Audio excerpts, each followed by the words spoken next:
Prime Minister Narendra Modi paid glowing tributes to former President late Dr. APJ Abdul Kalam by writing articles remembering the departed visionary leader. PM calls Dr. Kalam as his Margdarshak in the articles carried in leading newspapers. In his op-ed, PM Modi said that as a hero of a defence program, Dr. Kalam shifted horizons, and as a seer of the spirit, he sought to liberate doctrine from the narrow confines of partisan tension to the transcendental space of harmony. PM Modi said that the first thing that struck one about him was that, uniquely, he combined the honesty of a child with the energy of a teenager and the maturity of an adult. He said Bharat has lost a Ratna. Mortal remains of Bharat Ratna Dr. APJ Abdul Kalam flown to his native place in Rameshwaram, Tamil Nadu. Union Ministers Manohar Parrikar and Venkaiah Naidu accompanying Dr. Kalam's body, which will lie in state there for people to pay last respects. Prime Minister Narendra Modi and Chief Ministers of various states will go tomorrow. Former President to be accorded state funeral with full military honours tomorrow at Rameshwaram. Students across the nation are paying tributes to Dr. APJ Abdul Kalam. Students calls him the role model for the youth. Dr. Kalam's character, commitment and inspirational vision has enlightened the youth of our country. Noted sand artist Sudarshan Patnaik on Tuesday created a sand sculpture of late Dr. APJ Abdul Kalam at Puri Beach to pay tribute to the former president. The 4 feet high sand sculpture reads, "Tribute to common man, missile man, Bharat Ratna, People's President." Patnaik said Dr. Kalam was an inspiration to the nation's youth.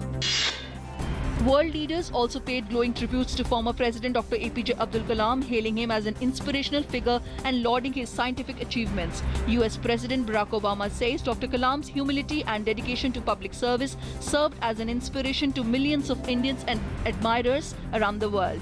Bangladesh PM Sheikh Hasina said Dr. Kalam was a rare combination of a great statesman, acclaimed scientist, and a source of inspiration to the young generation of South Asia. Nepal Prime Minister Sushil Koirala said Nepal has lost a good friend. Lok Sabha Speaker Sumitra Mahajan convenes an all-party meeting tomorrow to discuss better functioning of Lok Sabha. Proper functioning of the parliament and abiding the rules are few agendas to be discussed in the meeting. The meeting is also important in view of disruptions seen in both the houses since the start of the monsoon session. Former Goa Chief Minister Digambar Kamath would appear before the crime branch today in connection with Louis Berger bribery case. Kamath, who was summoned yesterday, had failed to appear before the investigating officer. Kamath said he'll cooperate with the agencies. Kamath was heading the state between 2007 to 2012 when Louis Berger company reportedly paid bribes.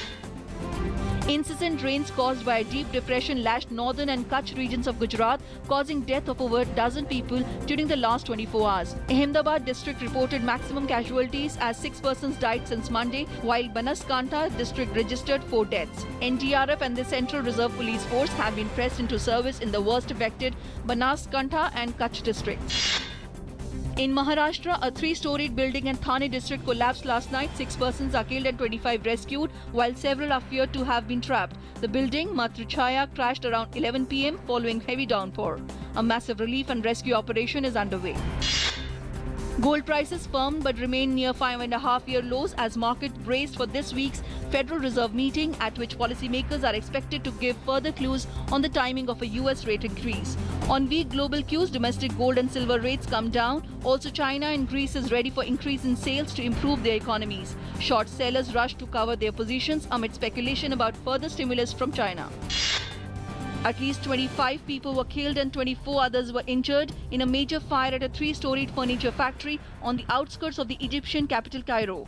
The fire swept through the factory and its warehouse after a gas cylinder exploded. A separate fire at a food market in Egypt's second city of Alexandria left 11 people injured.